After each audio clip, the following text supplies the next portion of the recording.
Hello दोस्तों, नमस्ते भाई, गुड इवनिंग। कैसे हैं आप लोग? कैसा महसूस कर रहे हैं प्यारे बच्चे? बताओ भाई जल्दी से, कैसा महसूस कर रहे हैं? तो क्वाड्रेटल शुरू करना है मेरे दोस्तों आज से, चतुर्भुज। अच्छा, ये वाला क्वेश्चन मैंने कल लास्ट समझाया था, आपको समझ में आ गया ना? ये वाला क्वेश्चन कल मैंने आपको लास्ट समझाया था, समझ में आ गया? हाँ जी।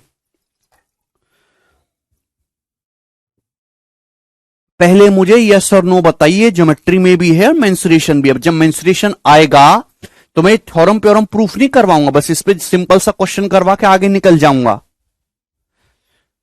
हाँ या ना बताइए कुछ, यार बोलते क्यों नहीं हो?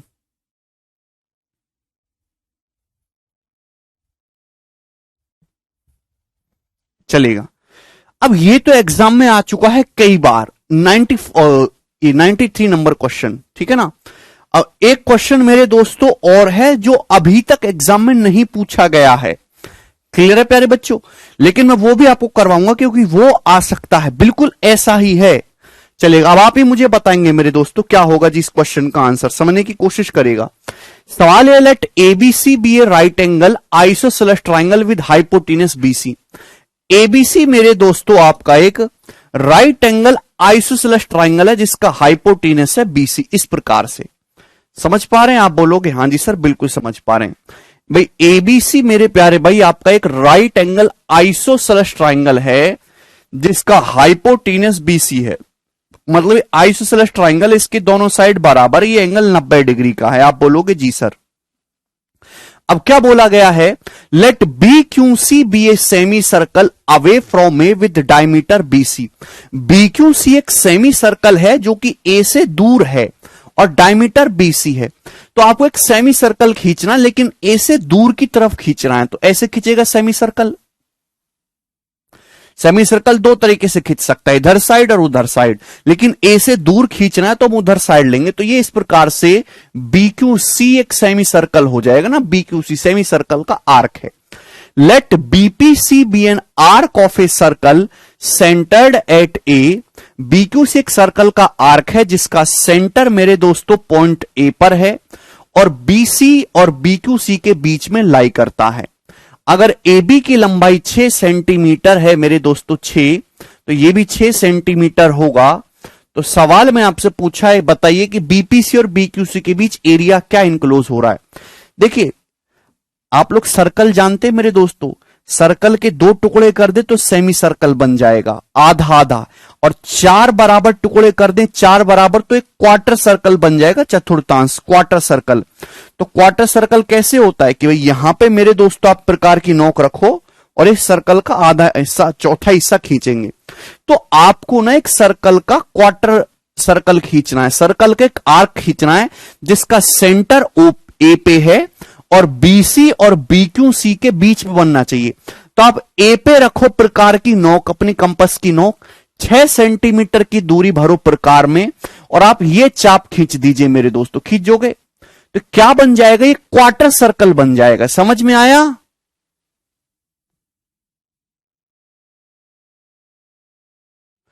ठीक है भाई, कोई तकलीफ इसमें? हाँ जी बोलिए।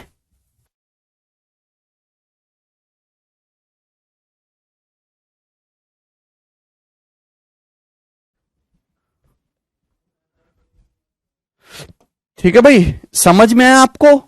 तो मेरे दोस्तों आपने ए पे प्रकार की नोक रखी है और ये 6 सेंटीमीटर की दूरी प्रकार में भर के आपने ये सर्कल का एक आर्क खींच दिया जिसका नाम है मेरे प्यारे भाई यहां पे बीपीसी, है ना? इस पे कोई पॉइंट पी रहा होगा। तो बीपीसी और बीक्यूसी के बीच ये जो एरिया इनक्लोज हो रहा है, ये जो एरिया है मेरे दोस्तों, ये आपको निकालना है कि ये एरिया कितना है बीपीसी और बीक्यूसी के बीच। सभी स्टूडेंट को सवाल समझ में आ गया? आप बोलोगे हाँ जी सर। कल भी ऐसा ही क्वेश्चन हुआ था मेरे प्यारे भाई, आज भी ऐसा ही क्वेश्चन है, ठीक है ना? ये एरिया क्या होगा? जवाब दीजिएगा।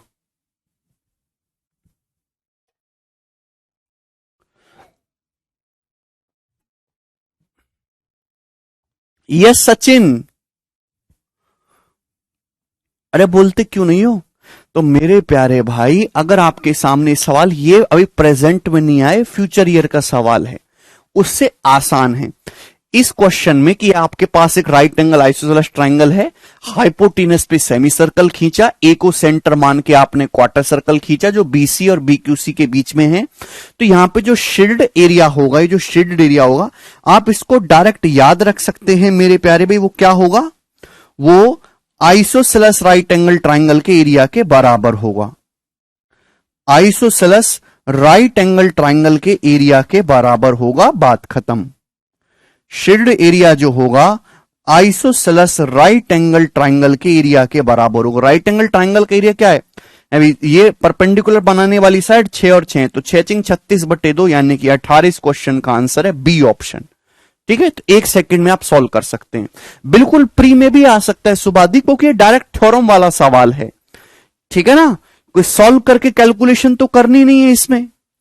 अभी आया कैसे, इसको भी आप वैसे ही प्रूफ कर सकते हो जो मैंने कल समझाया। तभी कैसे होगा ये? अगर आप मेरे प्यारे भाई,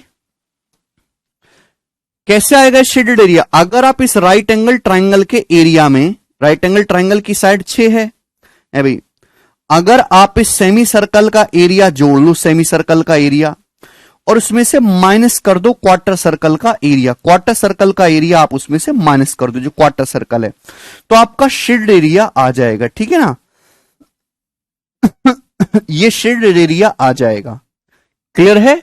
राइट एंगल ट्रायंगल के एरिया में ये सेमी सर्कल का एरिया जोड़ो और क्वार्टर सर्कल का एरिया घटा दो। ठीक है ना, तो जब आप ऐसा करोगे तो ये दोनों इक्वल होगा, ये दोनों कैंसल आउट हो जाएगा। तो जो बचेगा शील्डेड एरिया वो ट्रायंगल के एरिया के बराबर बचेगा, बात समाप्त। सर हाइपोटेनस स्क्वायर बटे 4 नहीं होगा आइसोसेलेस का एरिया? वर्षा वो तो होगा ही, बट उसकी कोई जरूरत ही नहीं है। जब ये दोनों दे रखा है तो क्यों जरूरत है? आप हाइपोटेनस क्यों निकालोगे? वो तो तब लगाएंगे जब डायरेक्ट हाइपोटेनस दे रखा है। कैसी बातें करते हो मनीष? कल का लेक्चर जाके देखिए दोबारा से, मैंने एक्सप्लेन किया हुआ है। ठीक है ना, तो शेडेड एरिया अगर आपको निकालना है तो ये ट्रायंगल के एरिया में सेमी सर्कल के एरिया जोड़िए, क्वार्टर सर्कल के एरिया घटाइए, ये शेडेड एरिया आएगा। जब आप ये करेंगे तो ये दोनों कैंसल आउट हो जाएगा, तो ट्रायंगल का एरिया ही बचेगा। ये शॉर्टकट बन गया आपका। ठीक है, तो इसको ध्यान रखिएगा, पेपर में डायरेक्ट आएगा, बात समाप्त। आगे चलेंगे, अगला क्वेश्चन नेक्स्ट। ये मैंने कल समझाया था, वेरी वेरी इंपॉर्टेंट है, हद से ज्यादा इंपॉर्टेंट। ठीक है ना, मुर्दे भी याद रखते हैं आजकल इसे। ये बताइए अगला सवाल 94 करो।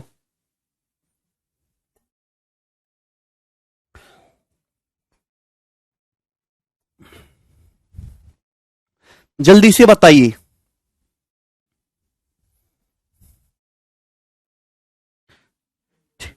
हैं?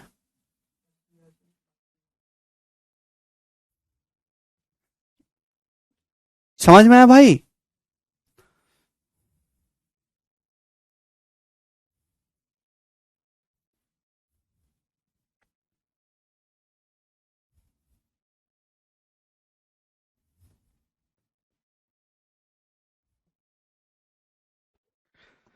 चलिए ये बताइए अगला question. Let P be an interior point of a right angle isosceles triangle ABC with hypotenuse A B. आपके पास एक समद्विबाहु समकोण त्रिभुज है। ये देखिएगा, आपके पास जो है एक समद्विबाहु समकोण त्रिभुज है जिसकी दो साइड मेरे दोस्तों बराबर हैं, और इसका जो हाइपोटेनस है ए बी है, कर्ण ए बी है। ये सी हो गया। ठीक है, इफ द इसके अंदर कोई पॉइंट P है, if the perpendicular distance of P from each of AB, BC and CA is 4√2 -1 centimetre, then the area in square centimetre of the triangle ABC। इस ट्राइंगल ABC का area क्या होगा? बहुत ही जबरदस्त और एक यूनिक क्वेश्चन अपने आपके सामने है। आपके सामने एक आइसोसेलेस राइट एंगल ट्राइंगल है, समद्विबाहु समकोण त्रिभुज, जिसका AB कर्ण है। अब इसके अंदर एक पॉइंट P है। पॉइंट P से तीनों साइड्स की जो परपेंडिकुलर डिस्टेंस है वो 4√2 - 1 है। तीनों साइड से परपेंडिकुलर डिस्टेंस पॉइंट P की बराबर है। तो आप मुझे बताइए कि पॉइंट P क्या होगा? जल्दी से, ये पॉइंट P क्या होगा?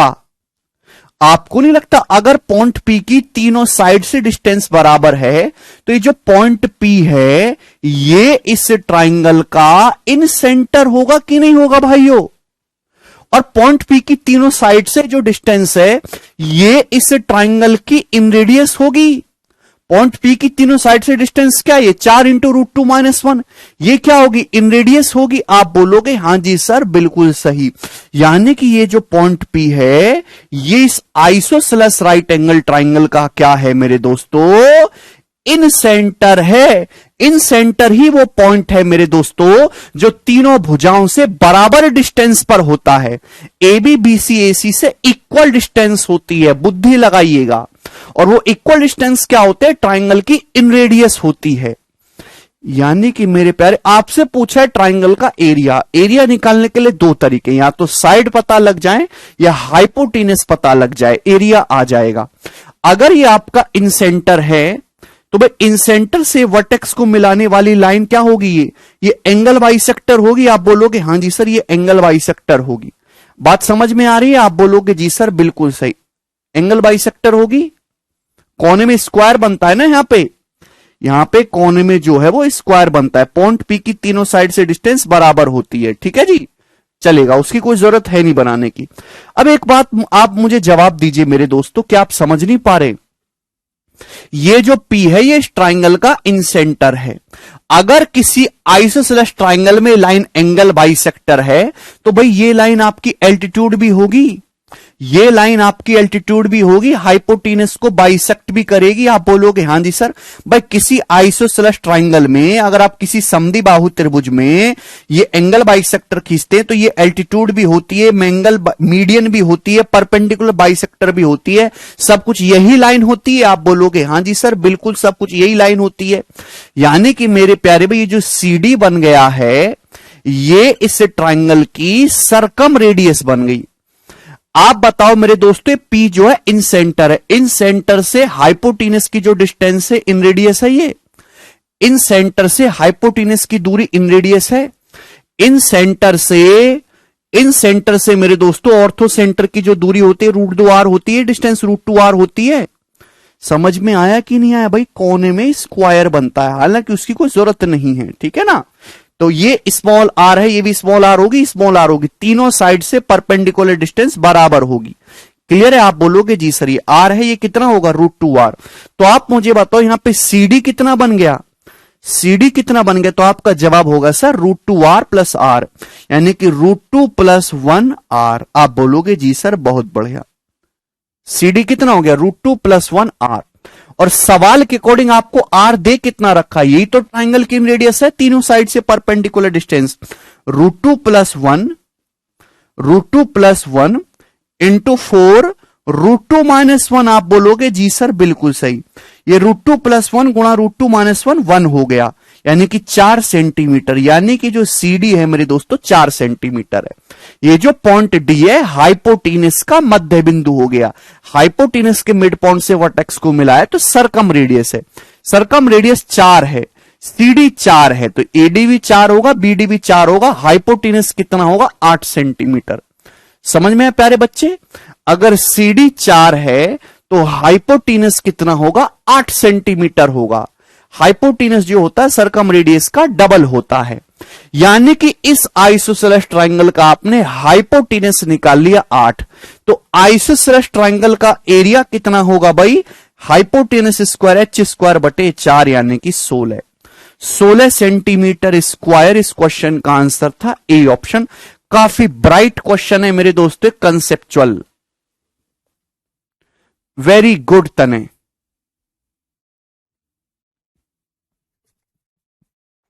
शानदार प्रश्न है भाइयों।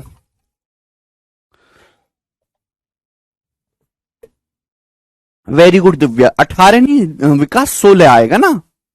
हाइपोटेनस 8 आया है, तो आइसोसेलेस राइट एंगल ट्राइंगल का हाइपोटेनस पता है तो एरिया क्या होता है? H²/4 होता है ना। 16 इस क्वेश्चन का आंसर है। समझ में आया? चलिए दोस्तों आगे चलेंगे, और ये आपको पता होनी चाहिए। नेक्स्ट सवाल नंबर है दोस्तों आपके सामने 95। यस, ये जवाब दीजिए इस क्वेश्चन का क्या आंसर है?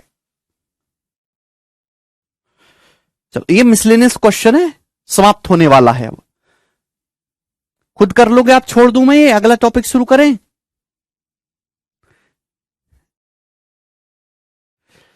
ठीक है, खुद से अगर तुम पढ़ने वाले होते या खुद से एक भी सवाल लगाते तो आपकी ये स्थिति ना होती है भाई। एक भी बालक है आप लोगों में से जिसने ज्योमेट्री के सवाल चुन चुन के मारे हो प्रीवियस ईयर की किताबों में से? एक भी है? एक भी नहीं है। सवाल है 95, let C be a circle of radius 5 centimetre having centre at O. ठीक है ना, सी एक सर्कल का सेंटर है जिसकी रेडियस 5 है, और मेरे दोस्तों सॉरी ओ, सी सर्कल का नाम है, सेंटर ओ है। आपके पास एक सर्कल है सी जिसकी रेडियस 5 है, सेंटर ओ है। P Q be a chord of C, इस सर्कल सी की एक कॉर्ड है पी क्यू। कॉर्ड क्या होता है? जीवा। जीवा मतलब सर्कल के दो पॉइंट को मिला दो एक कॉर्ड हो जाती है, ठीक है ना। आप बोलोगे जी सर, पी क्यू मेरे दोस्तों इस सर्कल की कॉर्ड है जो कि पॉइंट ए और बी से पास करती है। ए जो है वो ओ के 4 मीटर नॉर्थ में है और बी जो है वो ओ के 3 मीटर ईस्ट में है। तो आपसे पूछा है पी क्यू की लंबाई क्या होगी मेरे दोस्तों, इन मीटर्स में अप्रोक्स में बताना है। तो भाई एक सर्कल है, इसकी रेडियस है 5। अब दोस्तों ये सर्कल की एक कॉर्ड हो गई, ठीक है ना। ये सर्कल की मेरे प्यारे भाई एक कॉर्ड होगी, ऐसे समझिएगा, पी क्यू है ना। दो पॉइंट को मिला देंगे, सर्कल की जीवा हो गई। अब इस जीवा पर दो पॉइंट है ए और बी। ए जो है वो ओ के 4 मीटर नॉर्थ में, डायरेक्शन आप जानते हो, जैसे आप यहां से देख रहे हो, ये नॉर्थ होगा, साउथ होगा, ईस्ट होगा, वेस्ट होगा। तो पॉइंट ओ के 4 मीटर नॉर्थ में लेना है, यानी कि मेरे दोस्तों यहां पर आपका कोई पॉइंट ए रहा होगा जो कि 4 मीटर की दूरी पर है नॉर्थ में, ठीक है ना। और बी जो है ओ से 3 मीटर ईस्ट में है, तो यानी कि बी कहां होगा, यहां पे रहा होगा 3 मीटर के ईस्ट में, ठीक है। और ये कितने डिग्री का एंगल है? 90 डिग्री का एंगल है। ये 90 डिग्री का एंगल होता है डायरेक्शंस में। तो ए जो है ओ से 4 मीटर नॉर्थ में, बी 3 मीटर ईस्ट में। यार आपने रीजनिंग में भी जाना होगा, क्लियर है?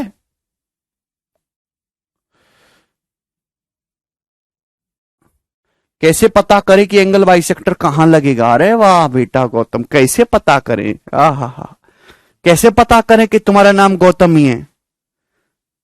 भाई अगर आप एक आइसोसेलेस ट्रायंगल खींच रहे हैं, आइसोसेलेस ट्रायंगल में अगर आपने इन सेंटर से वर्टेक्स को मिलाएंगे तो वो लाइन एंगल बाइसेक्टर ही है।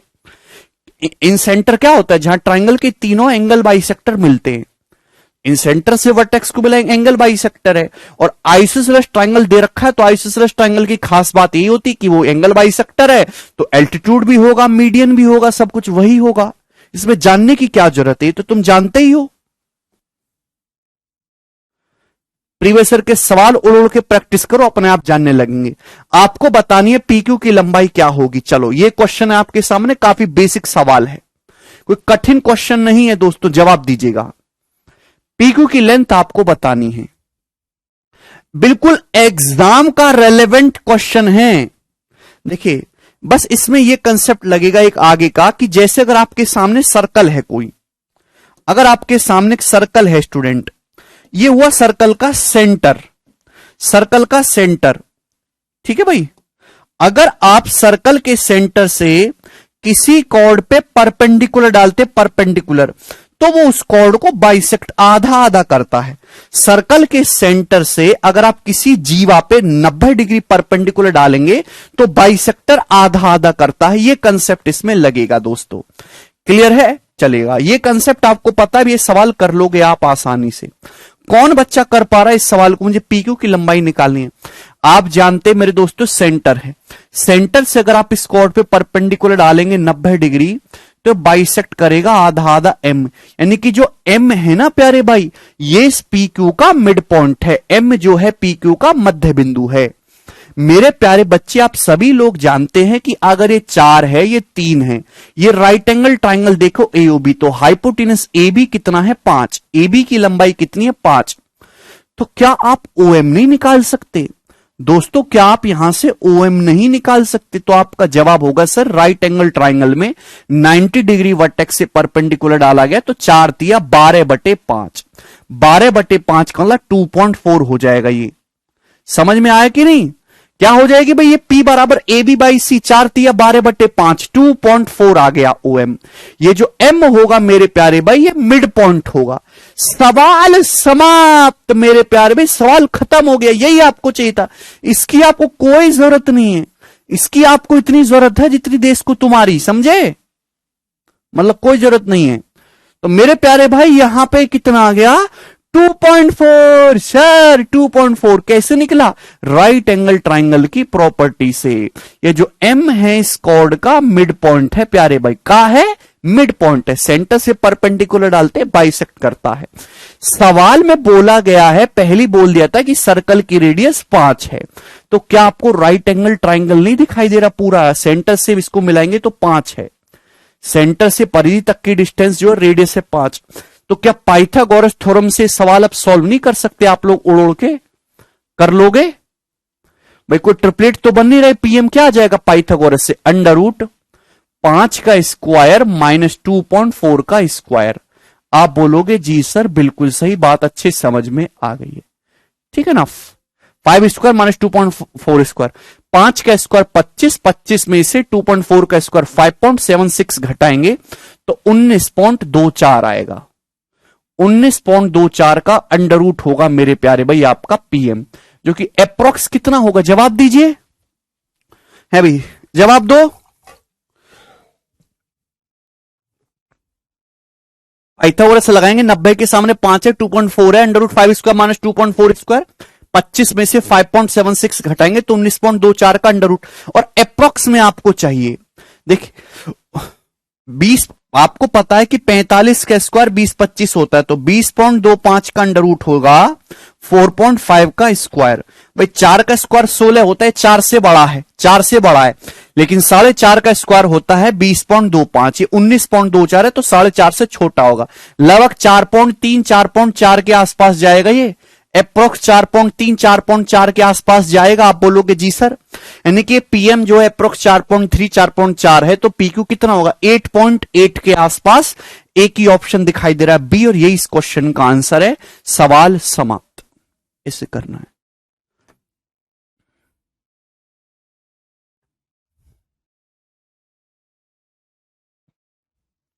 ठीक है ना भाई? 19, 4 का स्क्वायर होता है 16, ये 19 है तो 4 से तो बड़ा है। अब 5 का स्क्वायर 25 होता है, 25 से छोटा है। चलो 4.5 का स्क्वायर देखते हैं। 4.5 का स्क्वायर होता है 45 का स्क्वायर 20-25, 20.25 हो जाएगा। ये 19.24, ये तो 4.3 4.4 के आसपास आएगा। इसका दुगना आपको देखना है तो 8.8, एक ही ऑप्शन है। बहुत ही बेहतरीन सवाल था, इससे खूबसूरत सवाल पूरी शीट में नहीं हुआ है। आगे चलेंगे, अगला क्वेश्चन। सवाल नंबर है आपके सामने 96, जवाब दीजिएगा।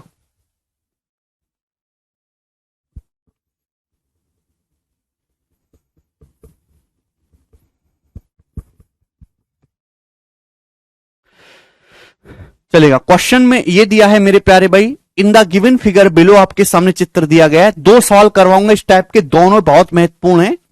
मैं उम्मीद यह करता हूं कि एक मैं आपको करवाऊं, दूसरा आप मुझे खुद करके बताओ। दिए गए चित्र में ABC एक राइट एंगल ट्राइंगल है जिसका हाइपोटीनस AC 100 है। हाइपोटीनस 100 है। ठीक है भाई? अब यहां पे AD, DE, EF और FC बराबर हैं ना, ये सब बराबर हैं। तो आपसे पूछा है बताओ BD square plus BE square plus BF square. आपसे सवाल में पूछा गया BD square plus BE square plus BF square क्या होगा? ये सवाल आपके सामने है मेरे दोस्तों। चलिए करने की कोशिश करो।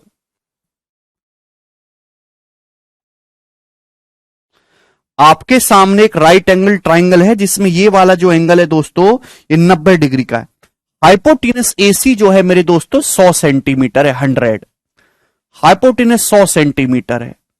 अब यहां पे DEF पॉइंट दिए गए कि AD, DE, EF और FC बराबर बराबर है, तो सब 25 25 25 25 हो जाएगा। क्लियर है? तो आप मेरे दोस्तों बताइए कि BD square plus BE square plus BF square क्या होगा? अगर ये 100 सेंटीमीटर है, E हाइपोटीनस का मिड पॉइंट है, ये जो ई है ये हाइपोटेनस एसी का मिड पॉइंट हो जाएगा मेरे दोस्तों, यानी कि ये बीई क्या होगी, बीई सरकम रेडियस होगी। अगर हाइपोटेनस 100 है तो सरकम रेडियस कितनी है, 50। ये बीई 50 सेंटीमीटर आएगा भाई, ये तो डायरेक्ट आ गया 50, तो बीई का स्क्वायर आ गया 2500 डायरेक्ट 2500। आप बोलोगे जी सर बिल्कुल सही। अब मेरे प्यारे भाई ये 100 है तो 4 इक्वल 25 25 25 25 करेंगे, ये भी 25 होगा, ये भी 25 होगा। आप बोलोगे हां जी सर बिल्कुल सही, ठीक है ना। और ये सब इक्वल है। आपको अब निकालना है B D square plus B F square. कैसे करेंगे भाई, ई जो है हाइपोटेनस का मिड पॉइंट हो जाएगा ना, आधा आधा, ये भी 25 ये भी 25 है, अभी 50 50 का आधा कर रहा है, तो बीई क्या हो जाएगी, सरकम रेडियस हो जाएगी, हाइपोटेनस का आधा 50। आपकी जिंदगी का मकसद है B D square plus B F square. कैसे निकलेगा, तो भाई इस ट्राइंगल को गौर से देखो, इस ट्राइंगल को गौर से देखो, ये ट्राइंगल आपको दिखाई दे रहा है, ठीक है भाई। ये एक ट्राइंगल है मेरे प्यारे भाई, समझ पा रहे हैं। आप बोलोगे हां जी सर समझ पा रहे हैं, दिस इज ए ट्राइंगल। इस ट्राइंगल की ये क्या है, बी मीडियन है, एक तरीके से मध्य का, यानी को कि आधा आधा कर रही है 25 25 से, मीडियन की लंबाई है 50। बिल्कुल सही विकास ने पकड़ा अपोलोनियस थ्योरम से। अगर अपोलोनियस थ्योरम लगाओगे भाई तो B D square plus B F square क्या होगा, ट्वाइस ऑफ मीडियन का स्क्वायर मेरे दोस्तों, ट्वाइस ऑफ मीडियन का स्क्वायर प्लस चाहे ये ले लो 25 चाहे ले लो 25, इस छाप की है, ट्वाइस ऑफ मीडियन का स्क्वायर प्लस थर्ड साइड के आधे का स्क्वायर। तो 50 का स्क्वायर 2500 दूनी 5000 हो जाएगा, और ये जो है आपका 625 का दूना 1250, तो 6250 हो गया। आप बोलोगे जी सर बिल्कुल सही। तो बी का स्क्वायर तो 2500 है, इन दोनों का सम कितना आ गया, इन दोनों का सम आ गया 6250। ऐड करेंगे तो क्या आएगा आंसर, 6 2 8 8750 इस क्वेश्चन का आंसर है। बी ऑप्शन यहां पर करेक्ट है, 8750 सेंटीमीटर स्क्वायर होगा, ये ना स्क्वायर है लेंथ का।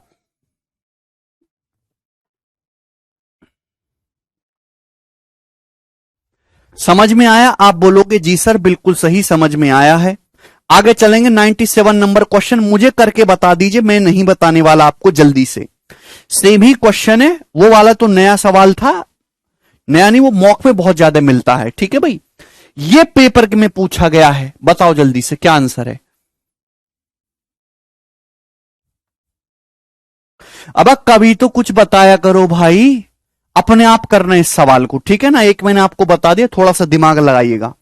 नेक्स्ट क्वेश्चन, सवाल नंबर 98 चलेगा, वेरी वेरी इंपॉर्टेंट।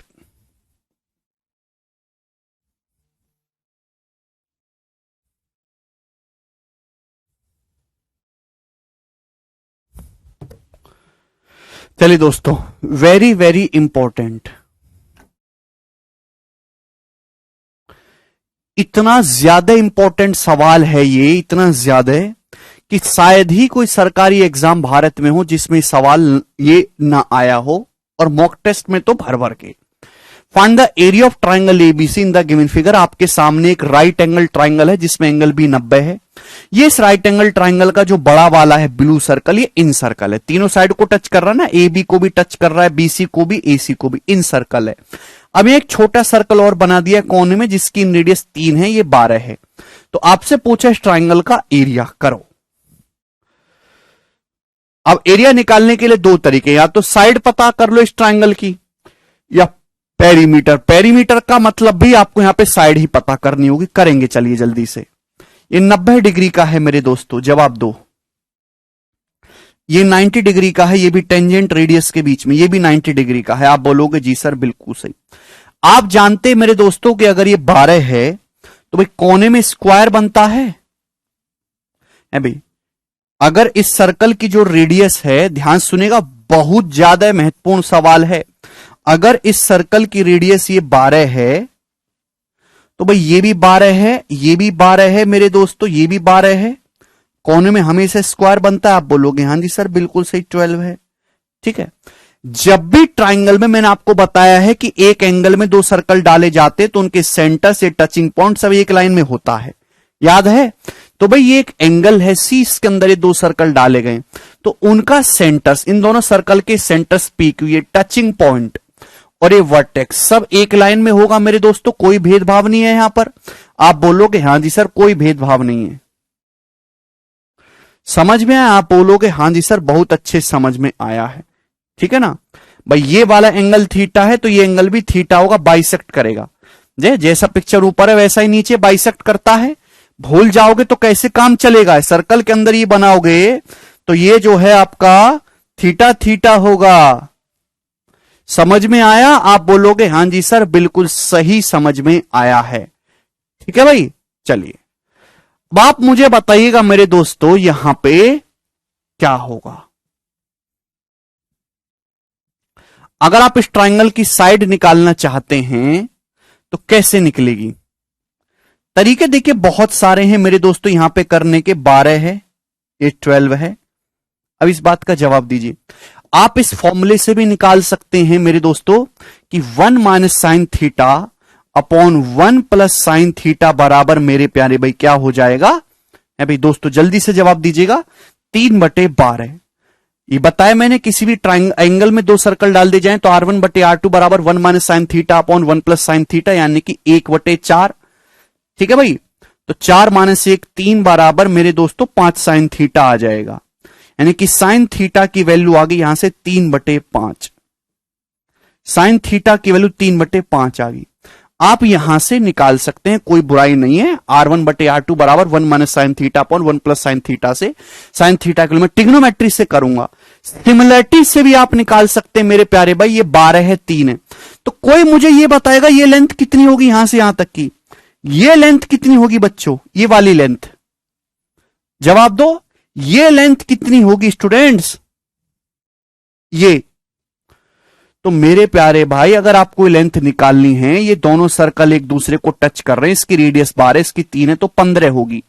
जब भी दो सर्कल एक दूसरे को टच करते हैं उनके सेंटर के बीच की दूरी PQ जो है वो 15 होगी।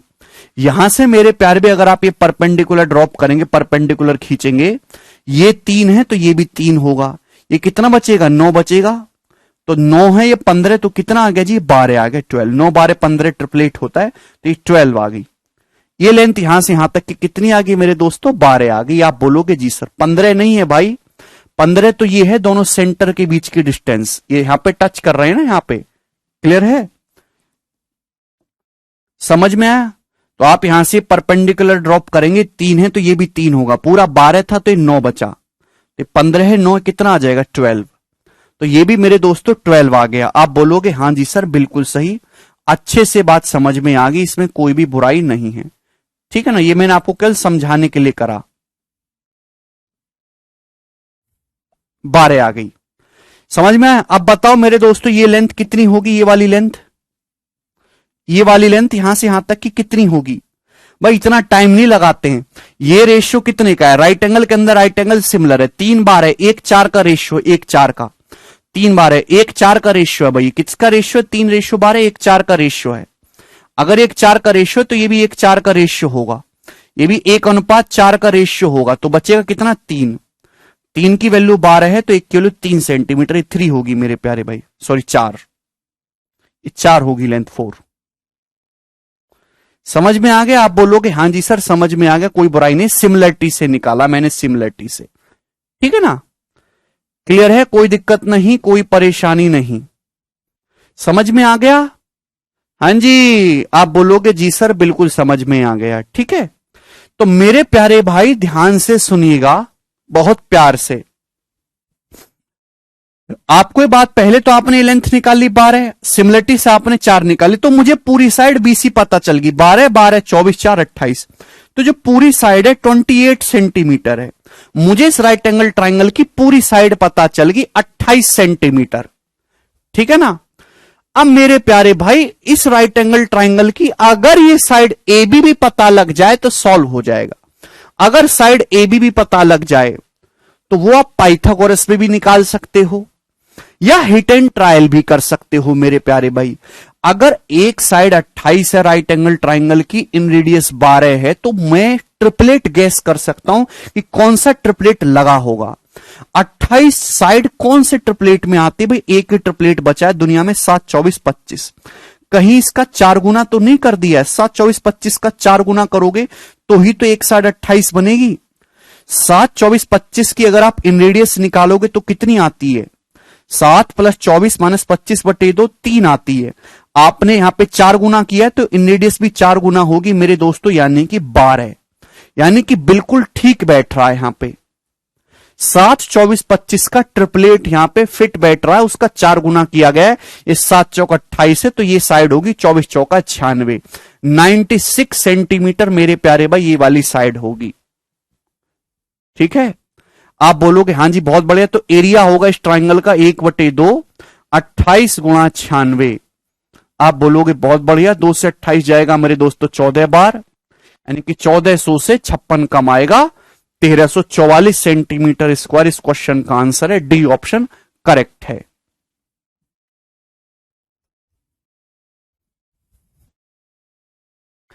ठीक है ना, ये हुआ हिट एंड ट्रायल से भाई,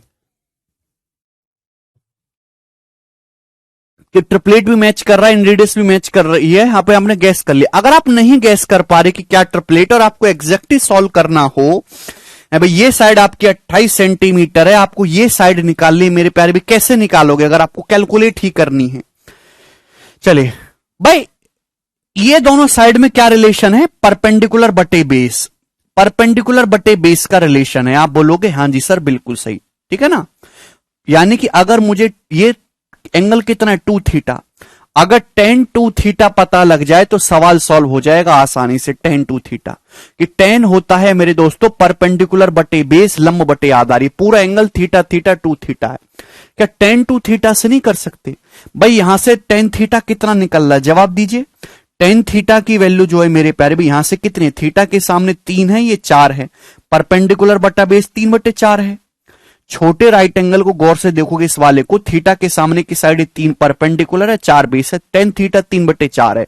तो टेन टू थीटा क्या होगा? फॉर्मूला क्या होता है टेन टू थीटा का? Two tan theta, two tan theta upon 1 minus tan square theta. आप बोलोगे जी सर बिल्कुल सही, ठीक है भाई। तो ये 6/4 और 7/16 उल्टा जाएगा तो 16/7 आएगा, 4 चौक 16, यानी कि 24/7। तो टेन टू थीटा की वैल्यू आ गई, यहां से सॉल्व करने पर 24/7। आप बोलोगे जी सर बहुत बढ़िया, मैंने निकाल लिया टेन टू थीटा बहुत आसानी से, आप जानते हैं। मेरे प्यारे स्टूडेंट्स, गोरे स्टूडेंट्स, ये बताइएगा टेन होता है परपेंडिकुलर बटे बेस। मुझे यहां पे बड़े राइट एंगल को गौर से देखो, बड़े राइट एंगल में मुझे बेस पता है 28 सेंटीमीटर, अगर 7 की वैल्यू 28 सेंटीमीटर है 4 गुना, तो 24 की वैल्यू भी 4 गुना होगी, 96 सेंटीमीटर। आप बोलोगे हाँ जी सर, यानी कि साइड ए बी 96 सेंटीमीटर आ गई। तो मेरे प्यारे भाई,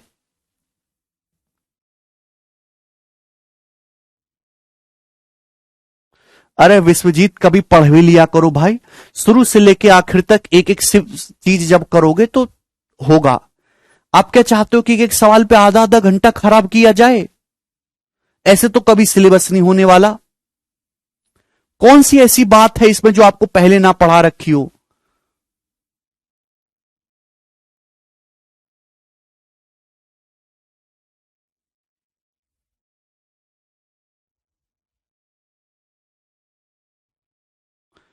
हर सवाल में बार बार बार बार बार बार कंसेप्ट बताएंगे तो भाई एक सवाल को सॉल्व करने में आधा घंटा लगेगा।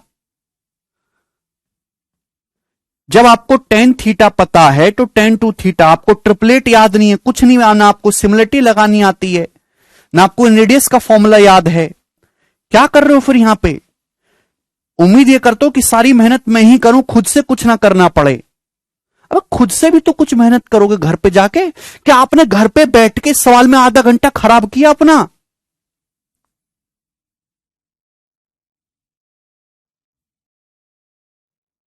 क्यों नहीं किया?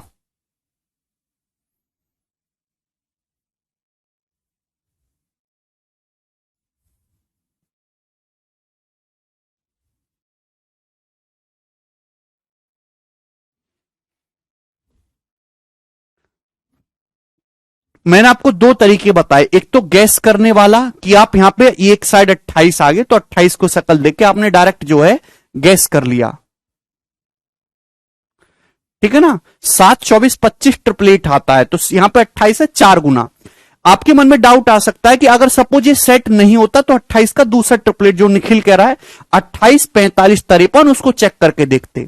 ट्रिपलेट चेक कैसे किया कि भाई 28 7 24 25 का 4 गुना है, तो मैंने इनरेडियस निकाल के देखी, ये राइट एंगल ट्राइंगल की इनरेडियस ही तो है 12, तो हमने इनरेडियस निकाली, वो 12 आ रही है। आप बोलोगे हां जी सर आ रही है, ठीक है, तो सेटिस्फाई कर रहा है, तो हमने 96 सेंटीमीटर डायरेक्ट निकाल लिया। लेकिन अगर आपको सपोज कैलकुलेट ही करना है तो उसके लिए ट्रिग्नोमेट्री सबसे बेस्ट मेथड है। समझ में आ गया भाई? आप बोलोगे हां जी सर, क्योंकि आप यहां से छोटे वाले ट्राइंगल से मुझे क्या चाहिए, साइड ए भी चाहिए, ये वाली साइड पूरी पता है। तो क्या होता है भाई, इन दोनों साइड्स में रिलेशन परपेंडिकुलर बटे बेस tan टू थीटा का रिलेशन होता है, ठीक है भाई। तो tan टू थीटा आपको निकालना है, मुझे पता है tan थीटा कितना है 3/4, tan थीटा 3/4 है, तो tan टू थीटा आप निकालेंगे 24/7 है, 7 की वैल्यू 28 है, तो 24 की वैल्यू 96 सेंटीमीटर है। तेज दिमाग करो विश्वजीत, बादाम खाया करो, चलेगा। अब देखिए, अगर आपको ट्रिग्नोमेट्री बिल्कुल नहीं आती और आप नहीं करना चाहते तो आप ये पाइथागोरस थ्योरम से भी कर सकते हो, ऐसी बात नहीं है भाई। जैसे मेरे दोस्तों यहां पे ये लेंथ कितनी है 12, राइट एंगल ट्राइंगल में कोने में हमेशा स्क्वायर बनता है, ये 12 है, ये भी 12, ये भी 12, ये भी 12 है, ठीक है भाई। आपको साइड ए भी निकालनी, जिंदगी का मकसद है साइड ए भी निकालना, चाहे कैसे भी निकालें। सर्कल के बाहर से खींची गई टेंजेंट बराबर होती है। जैसे आप इस बड़े वाले सर्कल को देखो, सर्कल के बाहर से मेरे प्यारे भाई ये टेंजेंट कितनी है 12 4 16, तो भाई ये टेंजेंट भी कितनी होगी मेरे दोस्तों, ये टेंजेंट यहां से यहां तक ये भी 16 होगी। आप बोलोगे हां जी सर बिल्कुल सही दिखाई दे रही है। तो सर्कल के बाहर से भाई ये दोनों भी तो टेंजेंट हैं, इस सर्कल के बाहर ये टेंजेंट भी तो इक्वल होंगी दोनों। आप बोलोगे जी सर, तो ये x है मेरे प्यारे भाई, तो ये भी x है। ये सॉल्यूशन आपको मिलेगा मॉक टेस्ट में या फिर किताबों में, तो ये x है, ये भी x होगा। समझ में आया? हाँ है ना। तो यहां पे भाई ये वाली साइड कितनी, ये वाली साइड आ गई पूरी 12 plus x, 12 plus x. Circle के बाहर से खींची गई स्पर्श रेखाएं बराबर होती हैं। ये वाली साइड कितनी आ गई 28 सेंटीमीटर, 28, ठीक है। और हाइपोटीनस कितना, हाइपोटीनस है x प्लस 16। आप इसमें पाइथागोरस लगाओगे और पाइथागोरस थ्योरम से सॉल्व करके निकालोगे x, तो x आ जाएगा, साइड पता लग जाएगी, उत्तर आ जाएगा, लेकिन वो कैलकुलेटिव होगा। समझ में आया? तो इस तरीके से मैंने आपको नहीं बताया, समझ में? तो 3 तरीके मैंने आपको बताए, लेकिन एक एग्जाम में नौकरी लेने वाले एस्पिरेंट को पेपर में कैसे परफॉर्म करना है, हिट एंड ट्रायल अंदाजे से, ठीक है। उसके लिए आपको मेहनत ज्यादा करनी पड़ेगी। चलो ये तो कोई भी बच्चा सोच लेगा, लेकिन इससे पेपर में करोगे तो भाई समय ही नहीं बचेगा। ये बताइए, अगला क्वेश्चन सवाल है आपके सामने 99, ये बताइएगा जल्दी से।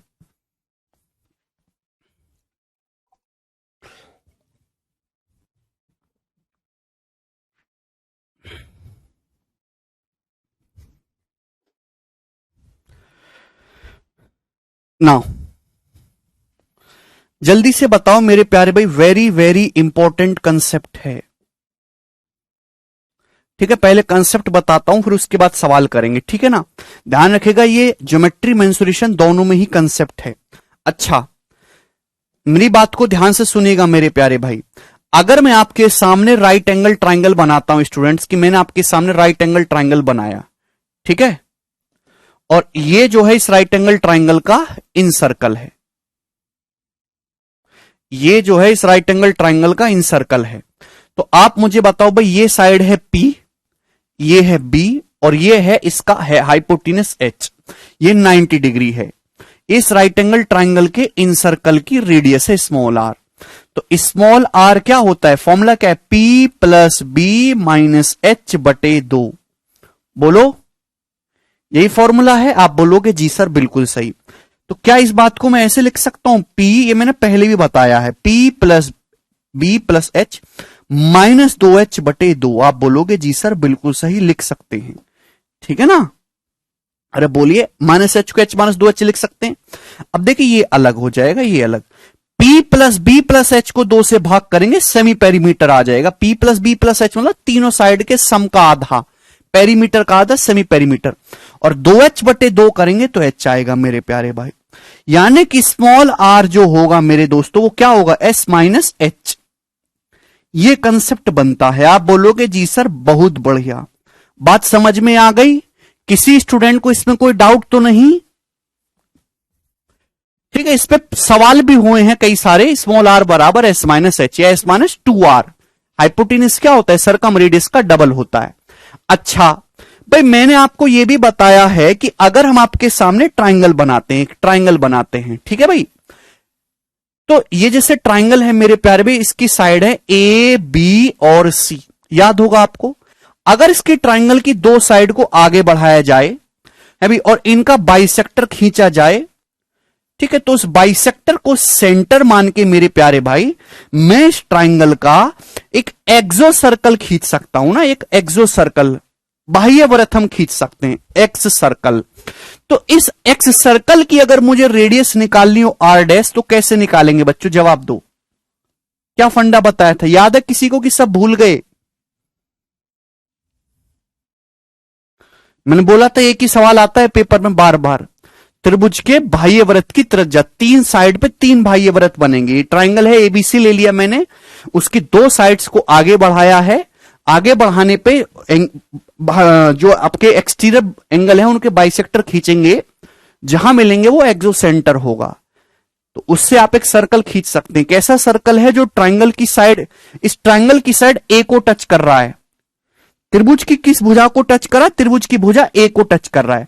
बाकी दोनों भुजाओं को भी टच कर रहा है, लेकिन आगे बढ़ाने पर कर रहा है, आगे बढ़ाने पर, ठीक है ना।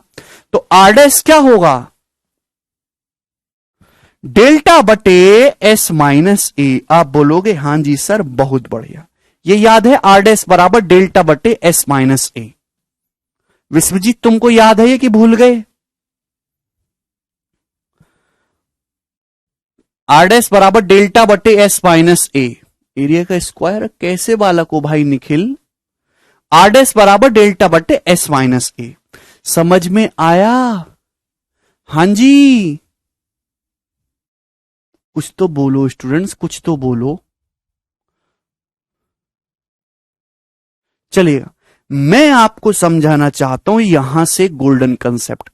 अगर राइट एंगल ट्राइंगल के मेरे दोस्तों हाइपोटीनियस पे है भाई, हाइपोटीनियस पे मेरे प्यारे भाई आपका एक्सो सर्कल खींचा जाए, इसका बाइसेक्टर आपने खरा, हाइपोटीनियस पे आप एक्सो सर्कल खींचे जो हाइपोटीनियस को टच कर रहा है, इस हिसाब से ध्यान से समझने की कोशिश करिएगा मेरे प्यारे भाई।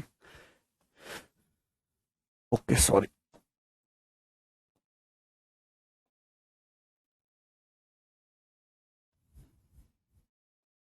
ठीक है ना। अगर राइट एंगल ट्राइंगल के आप हाइपोटीनस का मेरे दोस्तों इस तरीके से एक्सो सर्कल खींचने की कोशिश करेंगे मेरे प्यारे भाई, तो सपोज इसके रेडियस को मैंने आर डैश मान लिया, आर डैश।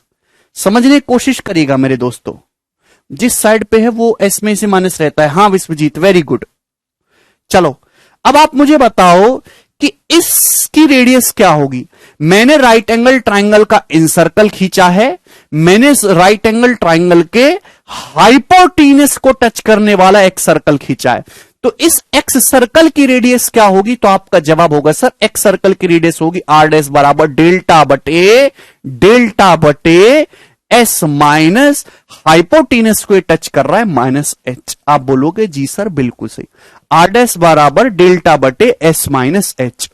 और प्यारे बच्चों अभी अभी समझाया आपको कि एस माइनस एच कितना है, आर है भाई। एस माइनस एच कितना है स्टूडेंट्स, आर है, ट्राइंगल की रेडियस के बराबर। तो यानी कि डेल्टा मतलब राइट एंगल ट्राइंगल का एरिया, क्षेत्रफल क्या आ गया, आर गुणा आर डैश आ गया। डायरेक्ट शॉर्टकट है मेरे दोस्तों। एसएससी में तो इस पे सवाल नहीं आए हैं, लेकिन अदर एग्जाम्स में बहुत आए हैं। एरिया बराबर S R into R dash, कोई बहुत ज्यादा डिफिकल्ट नहीं है, कंसेप्चुअल क्वेश्चन है कि अगर आपके सामने एक समकोण त्रिभुज दे रखा है प्यारे भाई, अगर आपके सामने एक राइट एंगल ट्राइंगल दे रखा है, आपको इसकी इन रेडियस पता है, इन रेडियस स्मॉल आर क्या है, राइट एंगल ट्राइंगल की इन रेडियस, अंतः वृत्त की त्रिज्या। आर डैश क्या, आर डैश है हाइपोटीनस पर एक्सो रेडियस, हाइपोटीनस पर एक्स रेडियस। तो ट्राइंगल का जो एरिया होगा वो आप डायरेक्ट निकाल सकते हैं, डेल्टा बराबर आर इंटू आर डैश।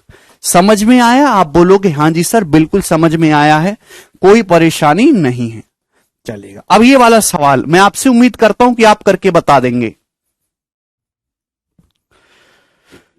आपके सामने ट्राइंगल एबीसी है जिसमें बोला गया है कि एंगल ए 90 डिग्री का है, ठीक है भाई। सवाल के according in radius and ex radius on hypotenuse R of triangle ABC R, ये छोटा राइट एंगल ट्राइंगल दिखाया गया आपके सामने एबीसी, इसकी इन रेडियस है 15, इसकी एक्स रेडियस आर डैश बोला है 104 है।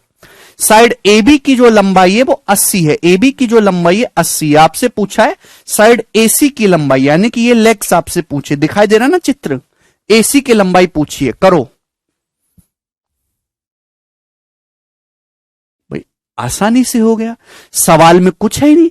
इस ट्राइंगल का एरिया कितना आ जाएगा बच्चों, अगर आपसे इस राइट एंगल ट्राइंगल का एरिया पूछता, आपको रेडियस दी है 15, हाइपोटीनस पे, ये हाइपोटीनस का जो एक्स रेडियस है, एक्स सर्कल है, इसकी रेडियस आपको 104 दी है। डायरेक्ट अगर इस ट्राइंगल का एरिया पूछता तो आप कहते सर 15 गुणा 104 यानी कि 1560 सेंटीमीटर स्क्वायर। समझ में आया बच्चा? 1560 सेंटीमीटर स्क्वायर।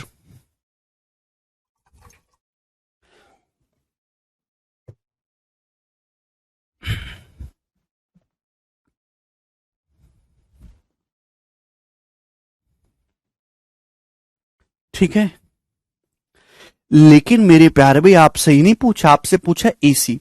तो इस राइट एंगल ट्राइंगल का ये एरिया, एरिया क्या होता है, 1/2 90 डिग्री बनाने वाली साइड्स का प्रोडक्ट, राइट एंगल बनाने वाली साइड्स का प्रोडक्ट। मेरे दोस्तों, एक साइड आपको AB 80 दे रखी है और आपको दूसरी साइड AC निकालनी है, यही हो जाएगा। आप बोलोगे हां जी सर बिल्कुल सही, यही हो जाएगा, ठीक है ना। तो 2 से 80 तो 40 बार चला जाएगा, तो 8 से मेरे दोस्तों 13 जाएगा और 8 से जाएगा 5 बार, ठीक है भाई। और ये 5 तिया 15, 3 चला जाएगा, तो यहां से AC की जो लंबाई आ जाएगी वो आ जाएगी 39। तो साइड AC की जो वैल्यू है मेरे दोस्तों वो 39 सेंटीमीटर होगी और बी ऑप्शन इस क्वेश्चन का आंसर हो गया। आदित्य पूछ रहे हैं सर बस एक बार बता दीजिए, जब आप सब क्लास खत्म हो जाएगा तो शीट रहेंगी ना। आदित्य क्लास खत्म होने के बाद जो है ये बैच खत्म होने के बाद 2 महीने तक आपके पास वीडियोस रहेंगी। 2 महीने में आप अपना रिवीजन कर सकते हो, पूरे सिलेबस का साथ साथ कर ही रहे हो, और तब तक आपके पास शीट्स भी रहेंगी। उसके बाद सब कुछ गायब हो जाएगा। तो शीट्स तो आप डाउनलोड करके मोबाइल में रख लो, प्रिंट आउट नहीं करवा पा रहे तो आप डाउनलोड कर लो, गूगल ड्राइव पे सेव कर लो या मोबाइल के किसी फोल्डर में सेव कर लो, आपके पास लैपटॉप है तो उसमें डाल लो, दिक्कत क्या है। बिल्कुल सही हिमांशु, ट्रिपलेट से भी गैस कर सकते हैं 39 80 89। वेरी गुड, ये बिल्कुल ब्रिलियंट बच्चा है, वो ये सॉल्व ही नहीं करेगा, ट्रिपलेट गैस कर लेगा, लेकिन सॉल्व करने में भी एक ही लाइन में हो जा रहा है, कोई दिक्कत वाली बात नहीं है।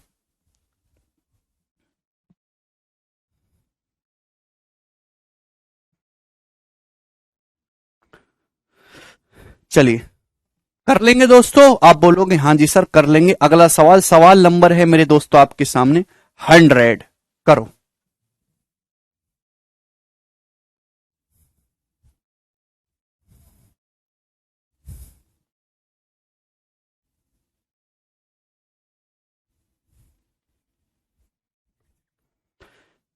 चलिए कौन करेगा।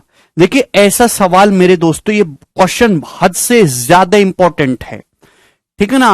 अजीब सा लग रहा होगा सवाल, कभी कभी एग्जामिनर सनक जाता है तो ऐसे सवाल आते हैं। आपसे पूछा है कि x + y + z, ये जो आपके सामने छोटे छोटे ब्लॉक दिखाई दे रहे हैं सब स्क्वायर वर्ग हैं, ये सब जो है ये स्क्वायर है मेरे दोस्तों, वर्ग हैं, ठीक है भाई, स्क्वायर है ये सब। तो आपसे पूछा ये x + y + z। अब ये सवाल इस तरीके से भी बन सकता है मेरे प्यारे भाई कि यहां पे 3 स्क्वायर बना दिए जाएं, है भाई ये वाला एंगल अल्फा, है भाई ये वाला एंगल बीटा, ये वाला एंगल गामा, ये alpha plus beta plus gamma आपसे पूछने लगे, ये भी बनता है क्वेश्चन, ठीक है ना। यहां पे इस तरीके से बहुत सारे सवाल बन जाते हैं। ऐसे एक सवाल मैं आपको समझा दूंगा तो आप ऐसे काफी सारे सवालों को इजीली करने लगेंगे हवा में उड़ उड़ के।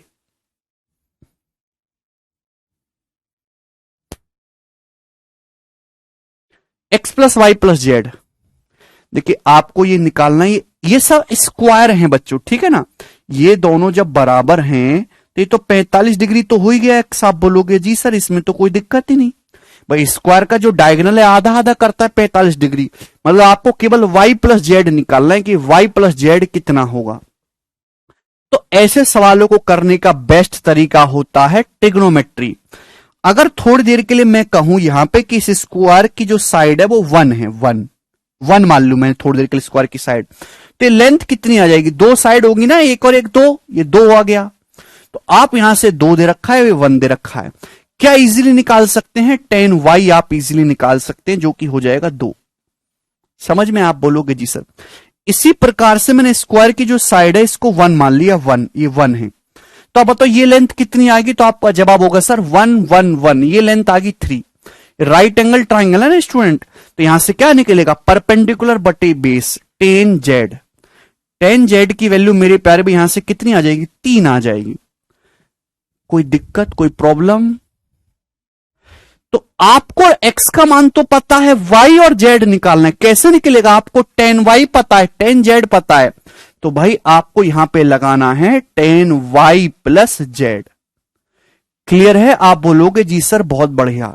अभी 10a प्लस बी का क्या फॉर्मूला होता है, 10a plus 10b upon 1 minus 10a 10b, तो 10y plus 10z upon 1 minus 10y into 10z, यानी कि 5/-5 यानी कि -1।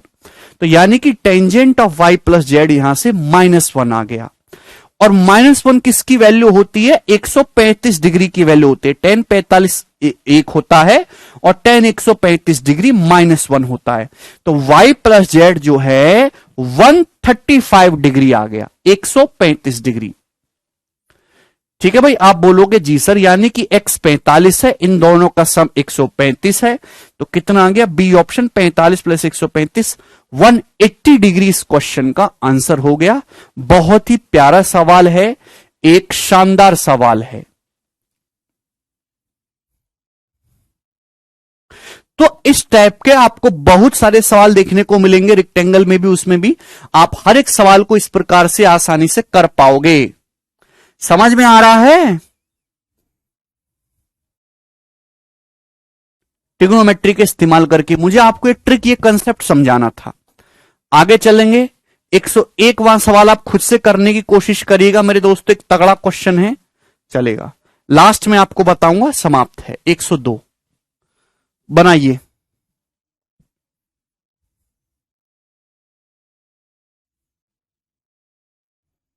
अंतिम मैसेज आ रहा है आपका। सवाल यह है, if one side of a right angle triangle with all sides integers is 28 centimetre, then what is the maximum length of the hypotenuse of this triangle. सवाल में आपको दे रखा है कि एक राइट एंगल ट्राइंगल की मेरे दोस्तों जो साइड्स हैं, एक भुजा 28 सेंटीमीटर है, 28 सेंटीमीटर। तो इस राइट एंगल ट्राइंगल के,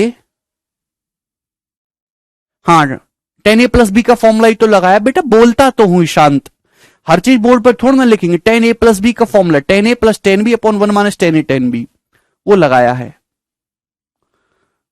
नहीं निशी, ये बताइए, this is very very important question, सबसे लास्ट में मैंने डाला है भाई। एक राइट एंगल ट्राइंगल है मेरे दोस्तों, उसकी सभी भुजाएं जो हैं पूर्णांक में हैं।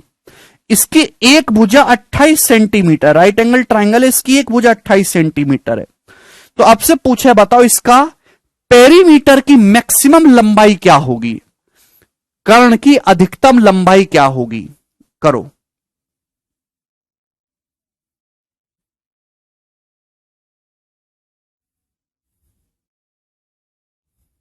देखिए आपको पता होना चाहिए ट्रिपलेट्स बनाना, अगर आपको ट्रिपलेट बनाना आता है मेरे प्यारे भाई कर लोगे।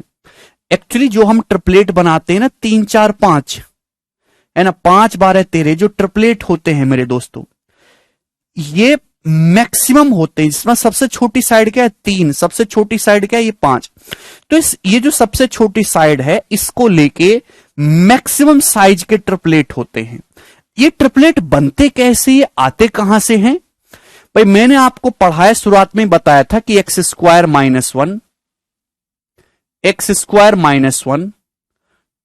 है भाई 2x और एक्स स्क्वायर माइनस 1 और एक्स स्क्वायर प्लस 1, ये मेरे दोस्तों पाइथागोरन ट्रिपलेट होता है। आप बोलोगे जी sir 2x x square minus 1 x square plus 1, ठीक है, मैंने आपको स्टार्टिंग में समझाया था। अगर मैं 2 से भाग करूं तो x 2 से भाग कर देंगे एक्स स्क्वायर माइनस 1 बटे 2 और एक्स स्क्वायर प्लस 1 बटे 2, एक्स स्क्वायर प्लस 1 बटे 2, ये भी मेरे दोस्तों ये है पाइथागोरन ट्रिपलेट।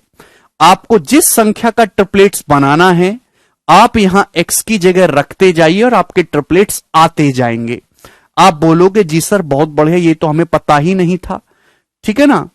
तो मैं आपको बताता हूं ऑड नंबर के ट्रिपलेट कैसे बनाते हैं, ऑड नंबर विषम संख्या के ट्रिपलेट्स। जैसे आपको 3 का ट्रिपलेट बनाना है 3, तो मेरे प्यारे भाई 3 का स्क्वायर करिए 9, 3 का स्क्वायर 9। अब इस 9 को 1 के अंतर में ब्रेक करो, 1 के अंतर में 9 को ऐसे ब्रेक करो कि उनका डिफरेंस 1 हो। तो भाई पहले 9 में से 1 हटा लीजिए, 8 बचा, 8 को आधा आधा कर दो 4 4, फिर 1 जो हटाया है उसको वापस दे दो 5, यानी कि 3 4 5 देखिए ट्रिपलेट बन गया। आप किसी भी संख्या का ट्रिपलेट बना सकते हैं। जैसे आपको 5 का ट्रिपलेट बनाना है तो 5 का स्क्वायर क्या होता है 25, 25 को ऐसे ब्रेक करो कि उनके बीच का डिफरेंस 1 हो, है ना। तो एक डिफरेंस पे ब्रेक करना है तो 12 और 13, तो देखिए 5 12 13 ट्रिपलेट बन गया 5 12 13 ट्रिपलेट। आप बोलोगे जी सर बिल्कुल सही, ठीक है भाई। आपको जैसे ट्रिपलेट बनाना है 11 का, तो 11 का स्क्वायर क्या होता है मेरे दोस्तों 121, 121 को 1 के डिफरेंस पे ब्रेक करिए, ऐसे ब्रेक करो कि डिफरेंस 1 का हो। तो 121 में से 1 हटाएंगे 120 बचेगा, आधा आधा करेंगे 60 60, अब 1 जो हटाया वो वापस कर दो 61। तो 11 60 61 देखिए पाइथागोरन ट्रिपलेट है। इस हिसाब से आप किसी भी नंबर का ट्रिपलेट बना सकते हैं। समझ में आ गया? आप बोलोगे जी सर बिल्कुल सही, कोई तकलीफ है इसमें? नहीं। अगर आपको इवन नंबर का ट्रिपलेट बनाना है, सम संख्याओं का इवन नंबर का ट्रिपलेट बनाना है, जैसे एग्जांपल के लिए आपको बनाना है 6 का, तो 6 का स्क्वायर करिए मेरे दोस्तों 36, लेकिन 36 का आधा करना है 18, 18 को आपको मेरे दोस्तों ब्रेक करना है 2 के डिफरेंस पे, 18 को 2 के डिफरेंस पे तोड़िएगा मेरे दोस्तों, ठीक है भाई। तो आप कहोगे मेरे प्यारे भाई 18 में से 2 हटाइए 16 बचा, 16 का आधा 8 8 होता है, लेकिन 2 वापस कर दीजिए 10, तो 6 8 10 ट्रिपलेट बन गया कि नहीं? आप बोलोगे हां जी सर बिल्कुल बहुत बढ़िया ट्रिपलेट बना है। ऐसे जैसे कोई भी एग्जांपल आप उठा लो, आपको जैसे 10 का ही ट्रिपलेट बनाना है, ठीक है भाई। तो 10 का स्क्वायर होता है मेरे प्यारे भाई 100, अब 100 का आधा होता है मेरे दोस्तों 50, अब 50 को 2 के डिफरेंस पे ब्रेक कर दो, 2 के डिफरेंस पे, तो 50 में से 2 हटाएंगे 48 बचा, 48 का आधा 24 24, अब जो 1 2 लिया वो वापस कर दो 26, तो देखिए 10 24 26 ट्रिपलेट बन गया कि नहीं बन गया? ठीक है भाई। 101 का भाई रुपए से इतना बड़ा थोड़ना आता है यार, एसएससी में पागल है क्या? चलिए अब जैसे आपको यहां पे एक उस राइट एंगल ट्राइंगल का मैक्सिमम पेरीमीटर बताना जिसकी एक साइड 28 है, तो अगर एक साइड आप 28 लोगे तो क्या ट्रिपलेट बनेगा भाई? 28 का स्क्वायर होता है वो दोस्तों 784, 784 का आधा होता है मेरे दोस्तों 800 से 8 कम आएगा, जो 400 से 392, 392, 392 को ब्रेक करना है 2 के डिफरेंस पे, ठीक है ना। तो भाई 392 में से 2 हटाओ 390, 390 का आधा 195, ये भी 195, अब 2 वापस कर देंगे 197, तो 28, 195, 197 ये ट्रिपलेट आएगा। 28, 195, 197 ये वो बड़े से बड़ा राइट एंगल है जिसकी सबसे छोटी साइड क्या रहेगी, 28 रहेगी। 28 के साथ तो ट्रिपलेट बहुत सारे बनते हैं, क्लियर है ना, 28, 45, 53, अभी समझे 28, 96 वाला भी, ठीक है ना। लेकिन मेरे प्यारे भाई ऑड में 1 का डिफरेंस लेना है, इवन में 2 का डिफरेंस लेना है, अपनी मर्जी से नहीं करोगे अभिजीत। लेकिन मेरे दोस्तों ये सबसे बड़ा राइट एंगल बनेगा जिसकी मैक्सिमम साइज का, जिसकी एक साइड जो है स्मॉलेस्ट रहेगी 28। तो इसका जो पेरीमीटर, आपसे सवाल ये भी पूछ सकता है कि एक राइट एंगल ट्राइंगल की एक साइड 28 है तो उसका हाइपोटेन्यूस की मैक्सिमम वैल्यू क्या होगी, कर्ण का अधिकतम मान क्या होगा। तो आपका जवाब होगा 197 सेंटीमीटर कर्ण का अधिकतम मान होगा। 197, अच्छा कर्ण का अधिकतम मान ही पूछा है आपसे। पेरीमीटर की मैक्सिमम वैल्यू भी पूछ सकता है, तो पेरीमीटर मतलब इन तीनों को ऐड कर देंगे, तो 392 और 28, 420। पेरीमीटर की मैक्सिमम वैल्यू पूछते तो 420 आ जाती।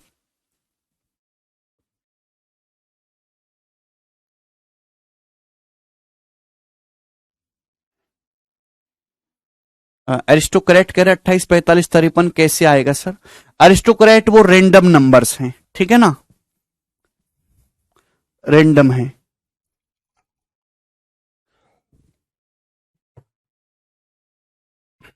वो दूसरा तरीका है, उसको छोड़ दीजिए फिर, वरना इसी में उलझे रहोगे घंटे भर तक। आपको जानना मैक्सिमम साइज वाला केस। चलिए, और इसी के साथ मेरे प्यारे भाई ये आपका पूर्णतः समाप्त होता है, ठीक है भाई, ट्राइंगल। तो दोस्तों मैंने आपको सब कुछ खत्म करवाया अच्छे से, ट्राइंगल के centre, incentre, circumcentre, orthocentre, centroid, excentre, बहुत डिटेल में।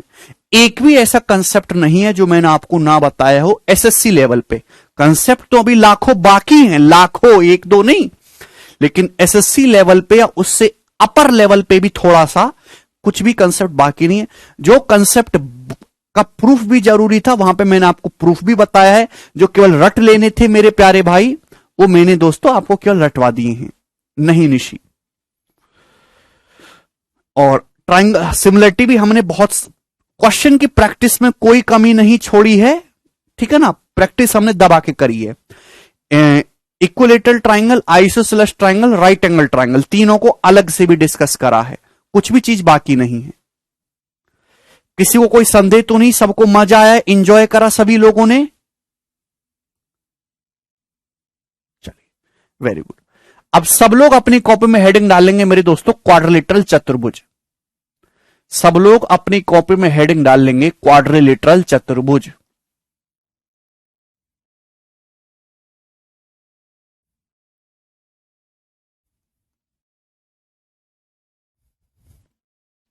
तो मेरे दोस्तों